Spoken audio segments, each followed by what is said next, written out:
So you're an Ironman and you spent hundreds of hours doing the Corrupted Gauntlet and finally got yourselves the Bofa. Well, since then you moved on to Slayer, got yourself a pretty high Slayer level, up to 95 even, and managed to get your hands on the Dragon Hunter Lance.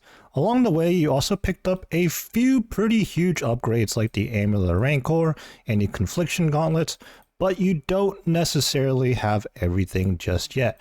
For example, we have the Avernic Treads with no Primordial Boots, Pegasians, or even the Eternal Boots charged in, infused with the Treads.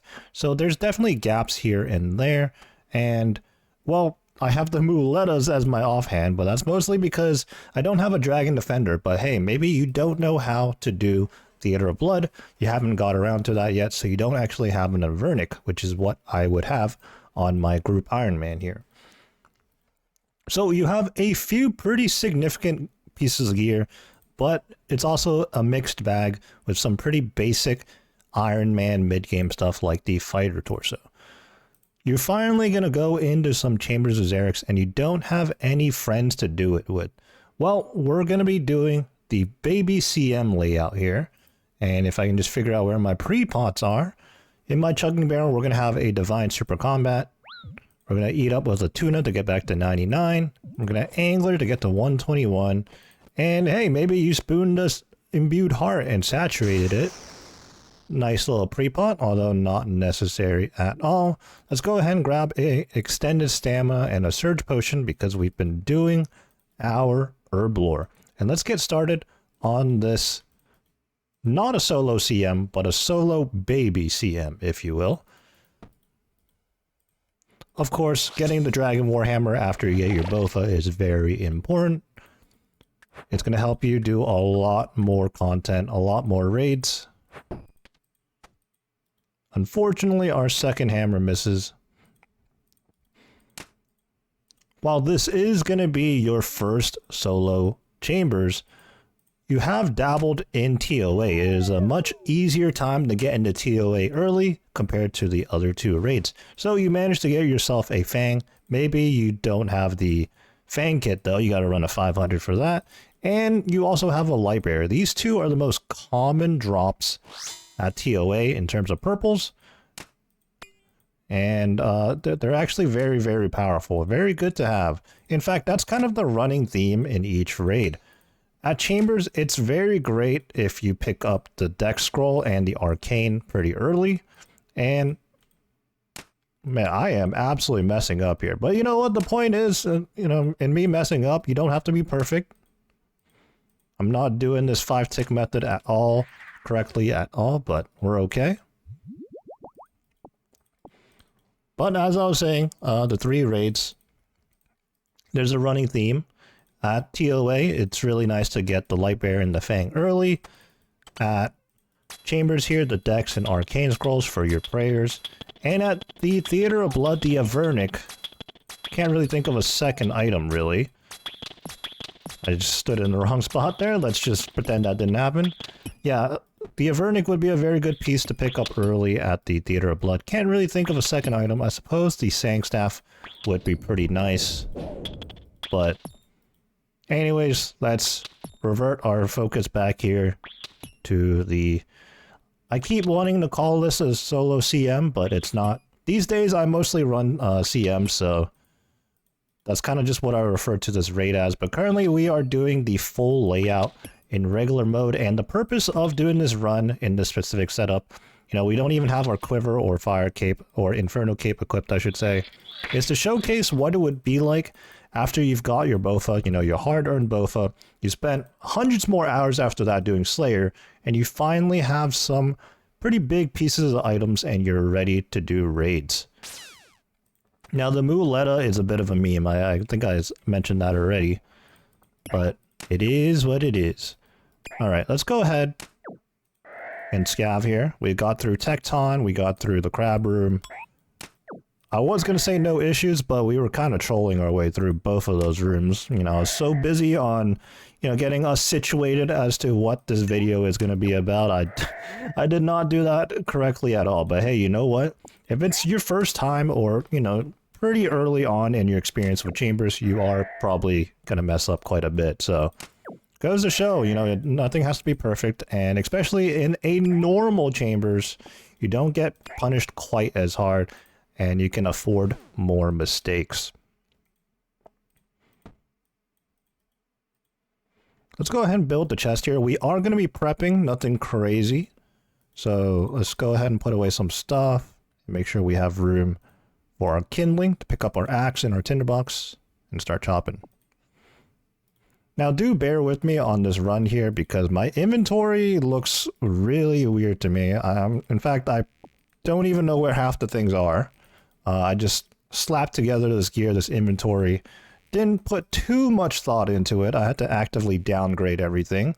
And as a group Ironman, I don't have some items that I would want. For example, the Dragon Defender, I don't have that, so I just opted for the Muleta.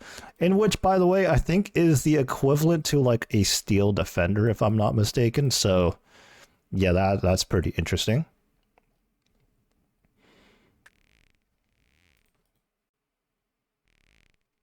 Let's continue chopping here.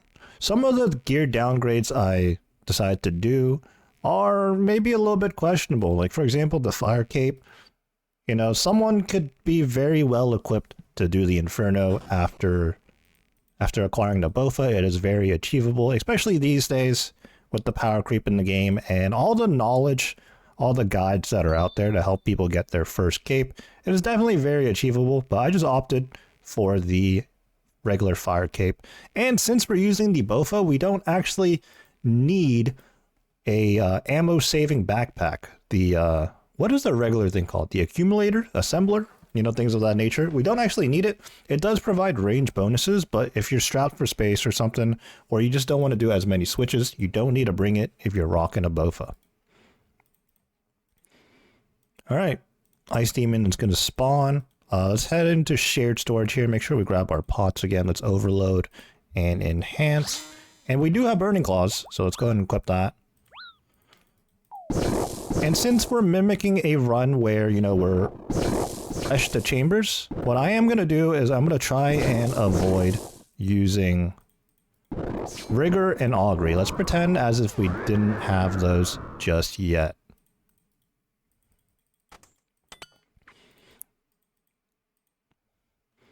Alright, Ice Demon out of the way nice and early, thanks to the Burning Claws.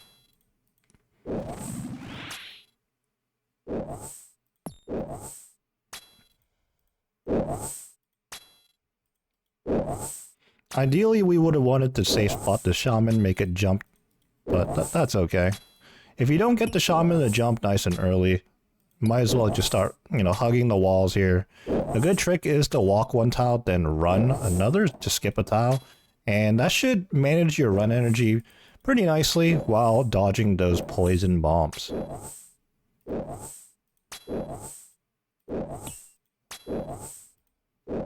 So I guess in running this full layout, this baby CM, if you will, we do have to wonder, it's like, is this even worth doing? Relatively speaking, this is a new thing, although it's been in the game for quite some time now. But back in the day, you would just have to scout regular layouts that were between 5 to 6 rooms, and it was a pretty tedious process. The benefit of a full layout is that you remove the scouting process, and that way you get to learn how to do a CM before actually doing a CM. Now I'm taking my time here because once again I'm like struggling with my inventory here while talking, especially like I don't really know what's going on, to be honest.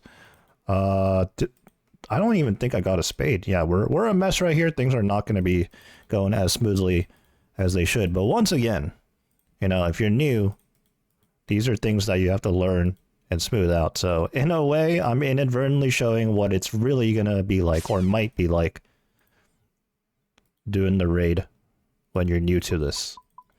All right, so we're going to need some vials. Let's sort that out.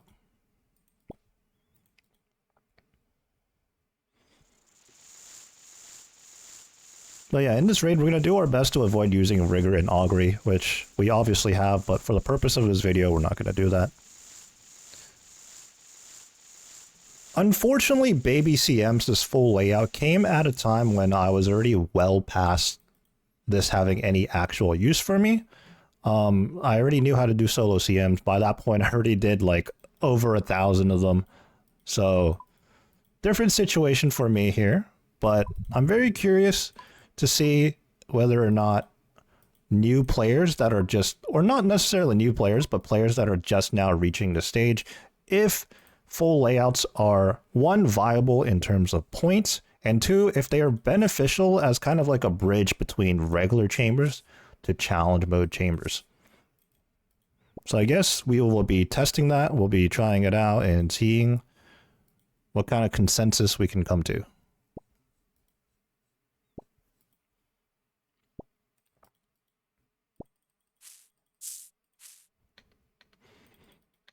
I don't believe we're actually prepping the numbers we want to here. So let's go ahead and fix that. We're gonna want 3 more mushrooms and 5 more juice.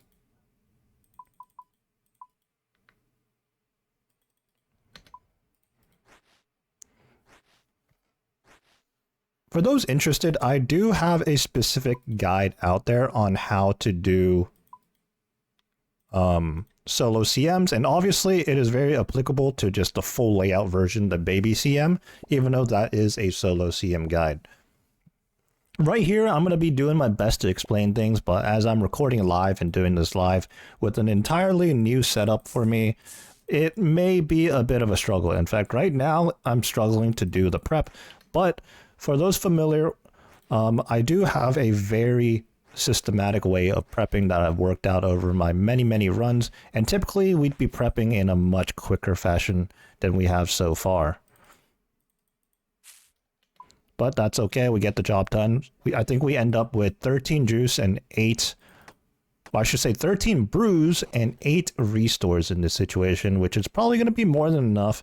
And for inexperienced players, this is also a pretty good balance of potions, I would think. There's a lot of room for error with the amount of brews and restores that you make in this setup. We're going to go ahead and bring out 1 restore, 2 brews. You could opt to bring out a couple more if, you know, you find that Vanguard just taking a little bit longer. But in my experience, this should get the job done. And we have ample inventory space here. This is going to be good for picking up all the pots that Vanguards provides.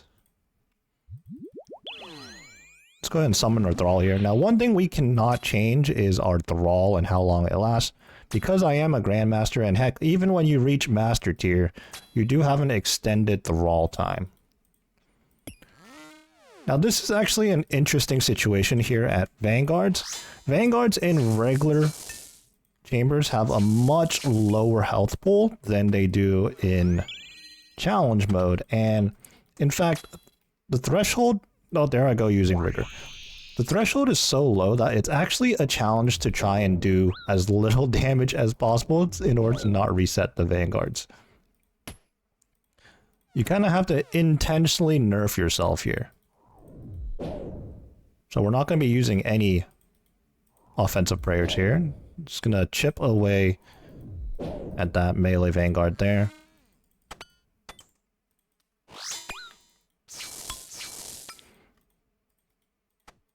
This inventory situation is not great right now, and I do want to stress that inventory management is a big part of running CMs and the full layout baby CM. But it's definitely something you're going to have to learn over time, and it's going to be a bit of a struggle early on. We'll probably look to fix this after we're done with this room. But right now we're just winging it. There I go using Rigor again. That's going to be a tough habit to break. And unfortunately, I wasn't watching the health there and it reset. So this is definitely going to be one of those struggles for most people when they're new to this raid. And prior to the existence of the full layout, this is one of the reasons why people have avoided Vanguards, Vasa, and what's the third one? Vespula. Entirely, because they're just slightly more complicated than the other rooms.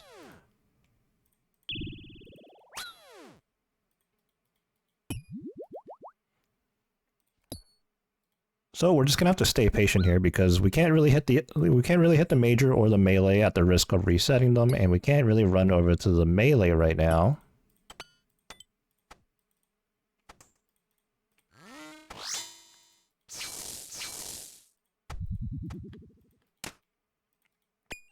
Alright. Nice and easy. Let's get our mage gear on. Take our time.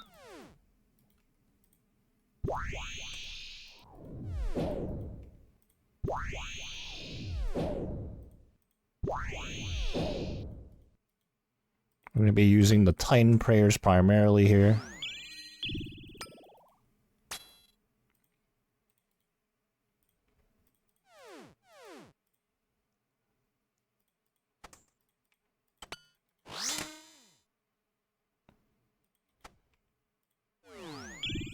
This is the perfect example of what not to do, but at the same time, we're getting through it as badly as this is going.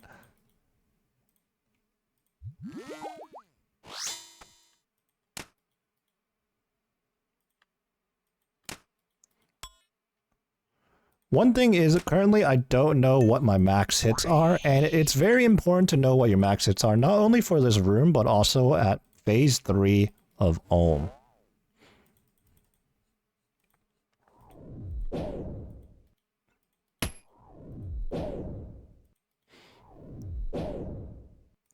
So if you didn't know, we've been using the Cox Vanguards plugin, and that's what enabled all those numbers over the Vanguards to let us know how much damage we could do.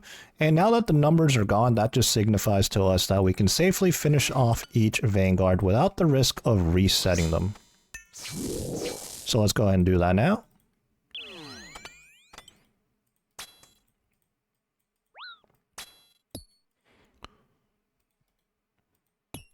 So one of the main reasons why my inventory is as messy as it is right now is that because I have different switches. Like I might have like 6 or 7 pieces of melee gear, but only like 5 range gear and like 4 mage gear, for example. If it was even, then it would be much easier to manage because things would consistently go in the same slots, but that's not the case for us right now, and that's causing us issues. Nevertheless, we finally get through Vanguards after some hiccups there, to say the least.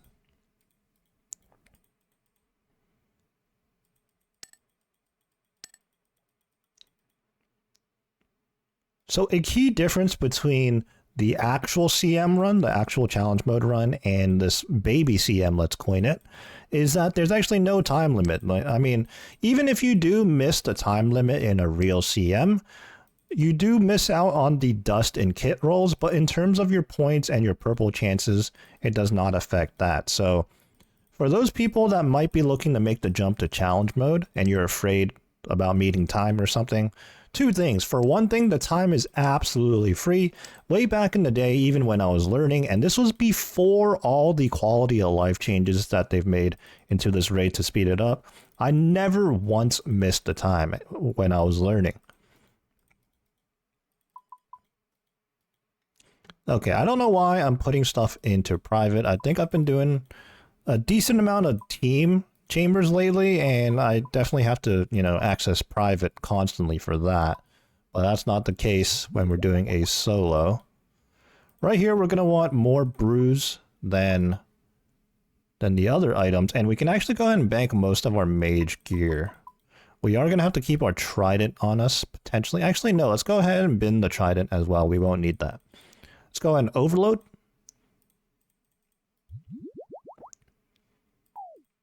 And let's just prayer enhance because we have to sip anyways. When you're in a solo, you have ample opportunities to pick up a fresh overload and enhance, so it's never really that big of a deal. You don't have to worry about that. Now this is going to be a pain point in doing full layout baby CMs, and that's because you're going to have to do Vespula, and while the Bofa is serviceable for this room, it is quite painful. As you can see, we're going to be taking a while here. We're going to be taking a lot of damage a lot of crystal charges specifically. Although, I guess that's less of a problem these days. Crystal charges are not as difficult to come by these days.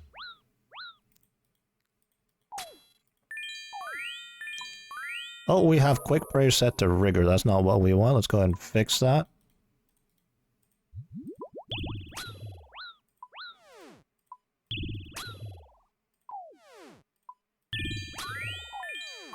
We fumbled our way through Vanguards trying to make sure we use the correct prayers, so we might as well try to keep that up for the rest of the raid.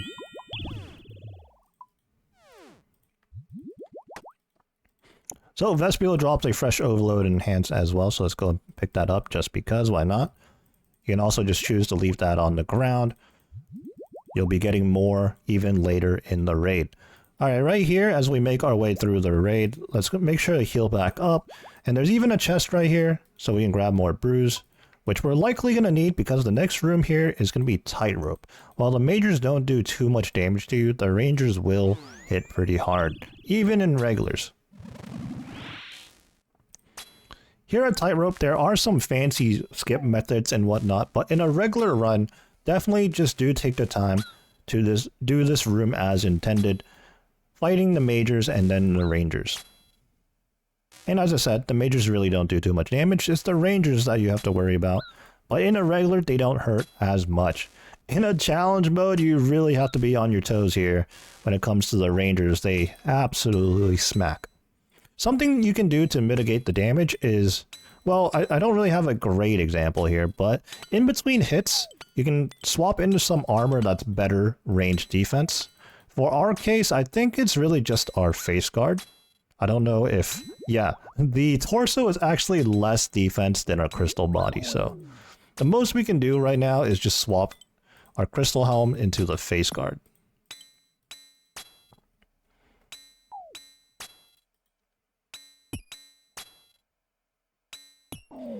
Alright, let's go ahead, cross the road, pick up the keystone crystal.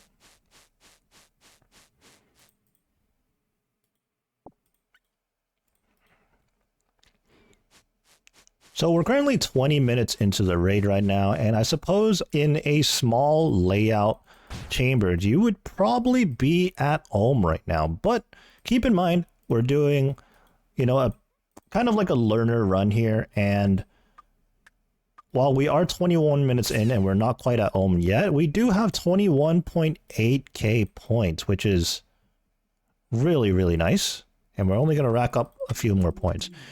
Alright, upon reaching floor 3, I have made a realization. I have forgot a pretty crucial item. It's not the end of the world, but we are going to have to pick up this iron pickaxe now to use this, instead of using a rune or dragon pickaxe.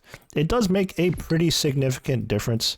The amount of damage you do to this guardian depends on your pickaxe tier, so obviously having a dragon one would be very beneficial. It also depends on your strength and your mining level combined. Yes, skilling is relevant in this raid, both for this room and in the Monodal room if you're chopping the tree down to stop the Monodal from being able to heal.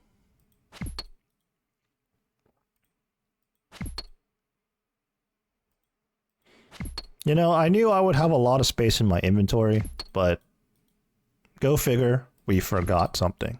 Although I will say, this iron pickaxe isn't doing too bad right now. If this was a challenge mode, however, I feel like this would be much worse, but I don't know if I'm just coping, but this doesn't feel too bad right now. Our enhanced ran out, let's go ahead and sip that again. Our overload's about to go out.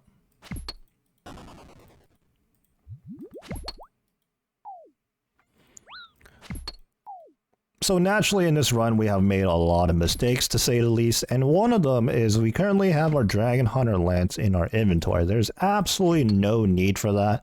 The Fang gets you through all the rooms where you need to melee, as well as the Burning Claws.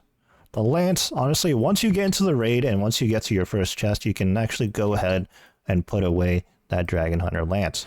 Although I suppose in a regular non-challenge mode, the Lance on Crush is serviceable to do Tecton rather than using the Fang.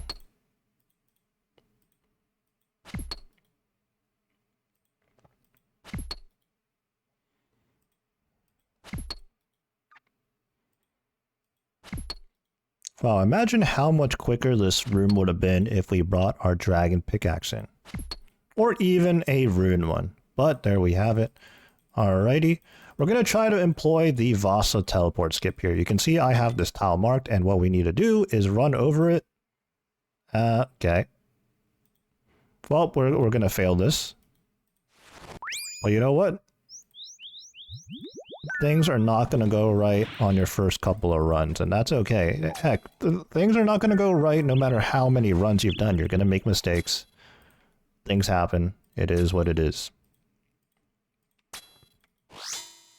So Vasa is another one of those rooms that in a regular layout you would typically avoid, but I think that's just a thing of the past, to be honest. Vasa these days, as long as you have a Bofa, I think even a Dragon Hunter crossbow or a blowpipe is like serviceable on Vasa these days, especially in a regular layout.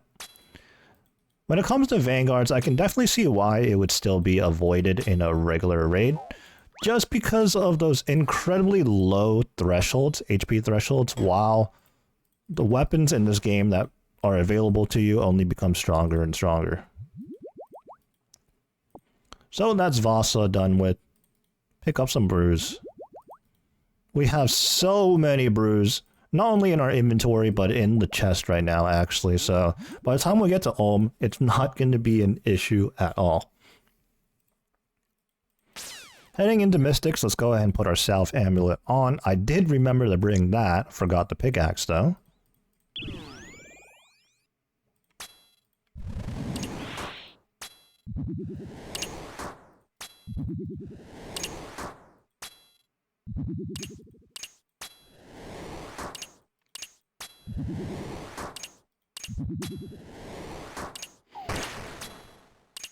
I've definitely not intentionally made all these mistakes and have had all these inventory mishaps, but honestly, it works out very well just to showcase just how badly a run can go while still, you know, you haven't planked yet, you know, and you're still getting through the raid, so. The only thing is that you can understand that, you know, if you minimize those mistakes, the raid will go even quicker, making it more points per hour, and likely more worth doing. Above all else, I don't know about you guys, but I absolutely hated the era in which you had to scout for the most ideal layouts to do a raid.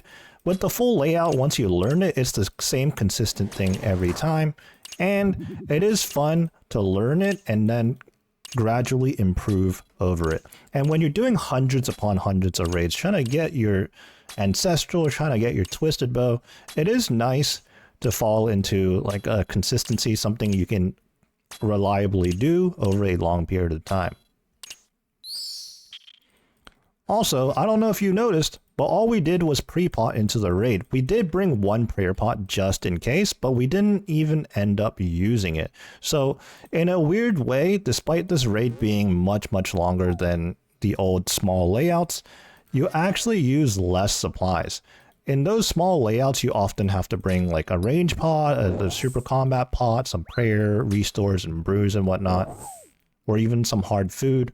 But in a full layout, that is not the case. And that's because those early rooms, you really take no damage, and then you get to prep nice and early for the rest of the raid. I should be using my Deadeye Prayer here.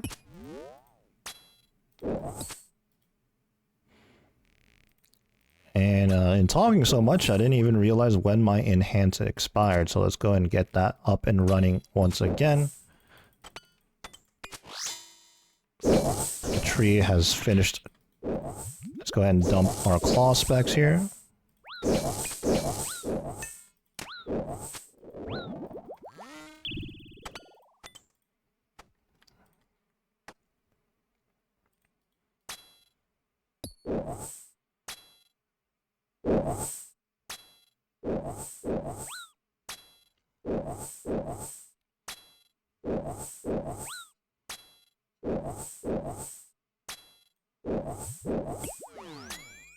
If the Mama Dow starts maging you, it's going to mage you at least 2 more times. So that was the second hit, and potentially a third one, but we managed to finish it off in time.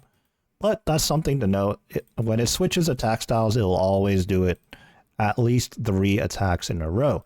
Keep in mind though, if you're unsure, the range hits hit a lot harder than the mage. So if you're unsure, I would probably switch back to protect range. That's going to be the priority there.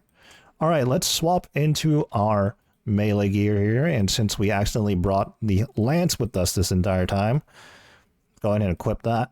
One of the mistakes I used to make a lot in trying to be like speedy for absolutely no reason, like just in a hurry, was I would have my Fang equipped, right? Because you needed that to get through the rooms.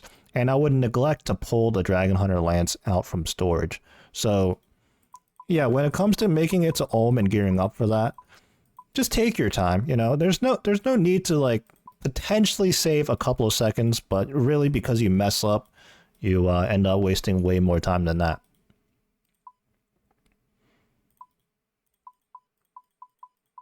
I'm going to want my mage gear at the top here. And yeah, like I said, uneven switches. So you can see how it's like not lining up the way I want it to. It's very strange.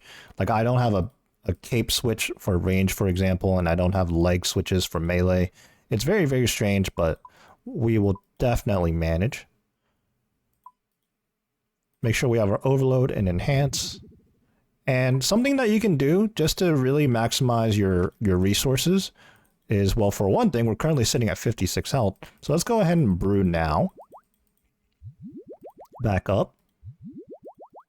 And restore as well.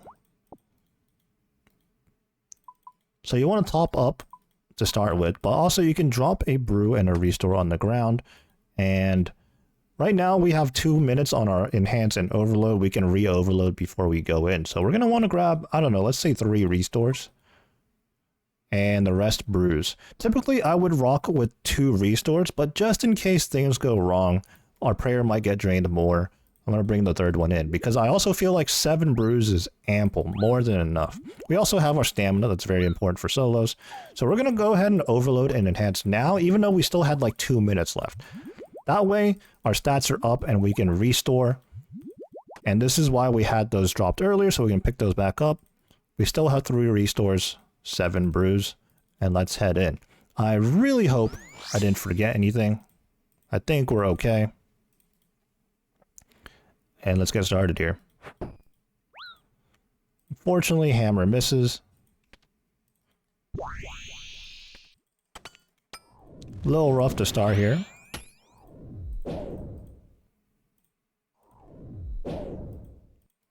But let's get into cycle here. Perfect. And now that we know we're in cycle, we can actually go ahead and just turn off our prayer. I think I managed to click through the hand there. That was strange. But yep, we are now in cycle. Using, what is this prayer called? I believe Mystic Vigor.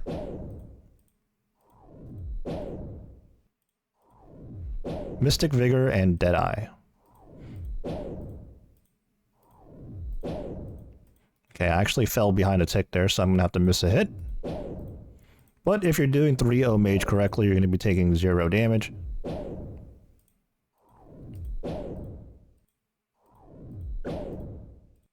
Again, we are wearing Avernic Treads, but I actually did not have any of the Cerberus boots infused in this one. This is actually a pair of dupe Avernic Treads I've picked up over my grinds. So I believe it's on par with Dragon Boots, on par with Infinity Boots, and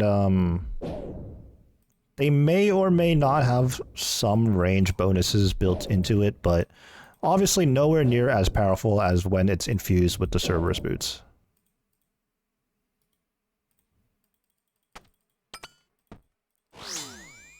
So in this setup, we do have the... Let's go ahead and summon our melee thrall.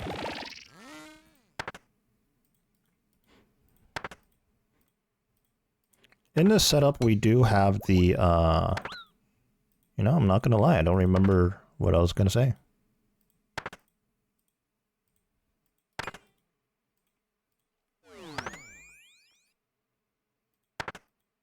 Also, am I in cycle here? I'm lost in my thoughts. I think we're in cycle here. Ah, okay. In this setup, we are, okay, for one thing, we're not in cycle, but in this setup, we do have the light bearer and the berserker ring as a ring switch, and that's actually very, very helpful, so that you have more opportunities to land hammers. Now, unfortunately, maybe it's because we're using the muletas here as our offhand, it did not land either time. We do have spec for it again, though, but at this point, the hand is almost dead, so let's just save that spec energy for the next phase.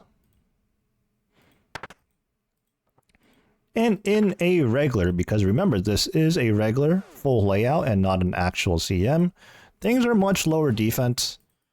So even without the hammer landing there, that didn't feel too bad. Although that was a 3-minute phase 1, which is pretty bad no matter how you slice it, but you know what? We managed to not use too many resources there, to be honest, so we're okay.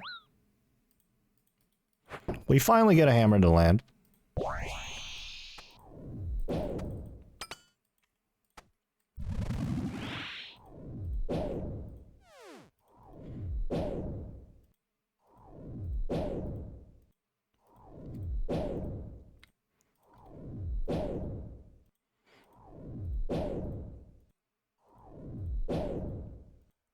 I suppose another thing we're showcasing is just how powerful these Titan prayers are.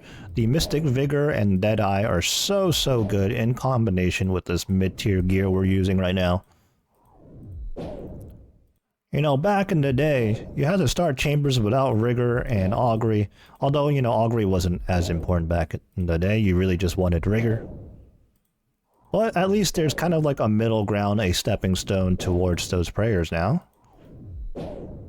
Helps with the progression quite a bit. Our enhance has ran out, so let's go ahead and sip that. And our overload shortly.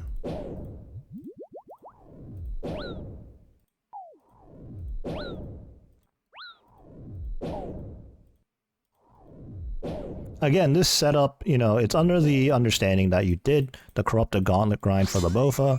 You did do a whole ton of Slayer, because let's be honest, Slayer isn't particularly difficult to do. For some people, it might not be the most interesting to do. I find with Slayer, it's kind of 50-50. You either have people that absolutely love the skill, or the complete opposite. For me, it kind of falls into the, I don't really like the skill. But I do recognize it is very important to do. In particular, as an Ironman, like, if you don't do Slayer, you're just not going to get the items.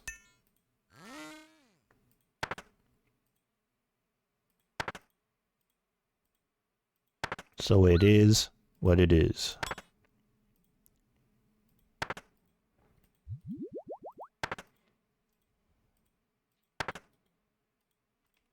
Again, this is not exactly a tutorial or a guide as to how to do solo chambers. If you're interested in that, I do have the solo CM guide, which breaks everything down more in depth.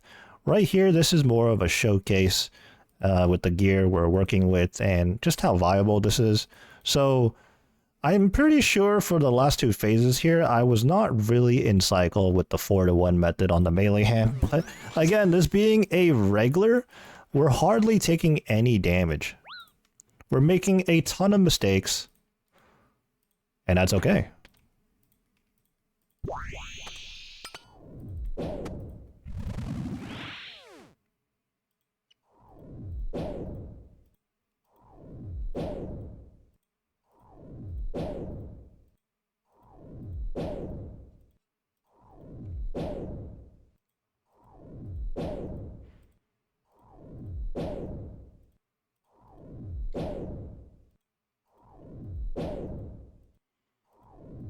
On the P3 here already.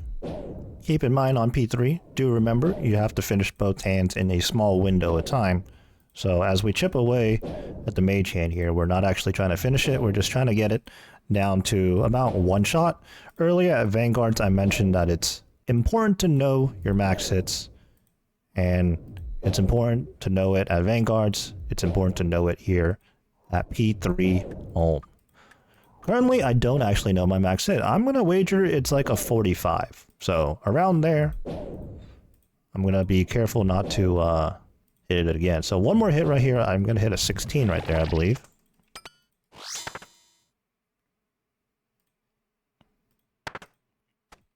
And we're going to start working on the melee hand now.